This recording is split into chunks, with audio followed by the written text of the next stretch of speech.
काय वांजिले बाई मध्ये पावसाचे लाडू ते लाडू कसले डोंबलाचे फसलेली कापा ती म्हणजे म्हणजे म्हणजे मंडळी काय झाला माहिती तुमका सांगते गम लाडू करूचे नाही होते करूची होती कापा पण झालेत लाडू.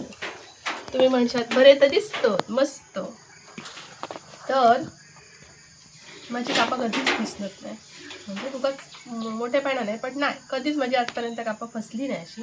बऱ्याच जणांचं ऐकतं की कापा फसतात म्हणजे खसखशीत होतात आणि पुढं होतात त्याची.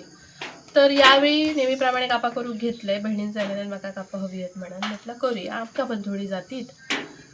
तर झाली कापा करून व्यवस्थित घेतले परतूक आणि मग तर जरा अजून फसफसाकच लागला जसा जसा गरम करत गेले तसा बघितलंय तर त्याच्यात ती साखर जी होती ना ती विरघळत पण नाही होती तसेच खडे खडे होते. एवढा वेळ आपण ते का भाजल्यानंतर ती साखर विरघळत हवी ना तर तसेच होते. त्या साखरेचा काय फॉल्ट होतो काय मला माहिती नाही. तुमका कोणाक माहीत असत तर सांगा की काय गडबड साखरेची हा काय कारण असा कधी होणार नाही.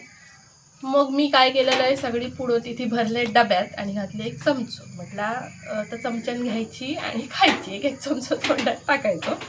तर बहिणीक सांगितले गो असं असं झालं आता काय करू परत करूया दुसरी करून देते तुका. तर त्यांनी मला सांगल्या त्यांनी ही आयडिया दिल्या की असा झाला ना की लाडू करायचे जर कापा फसते तर लाडू करायचे. तर काय करायचा जा काय असा मिश्रण ता मिक्सरला लावायचा एकदम बारीक म्हणजे काय होतं तसं जवळ होता ओलसरपणा येतं त्याच्यात आणि थोडंसं तूप टाकून असे लाडू वळायचे आणि तुम्ही बघू शकताच लाडू मस्त होतं काय प्रश्न नाही. पण हे थोडे टिकण्याच्या दृष्टीने होतले लगेच खराब होतले त्याच्यामुळे फ्रीजमध्ये ठेवून किंवा लगेच संपवचे लागतले. कापा कशा पण थोडे दिवस तरी ठेवू शकतो. तर असा ह्या लाडू पुराण कापा पुराण तुमका कोणाक माहीत असतात ह्या काय कशामुळे झाला असत तर कमेंटमध्ये नक्की सांगा.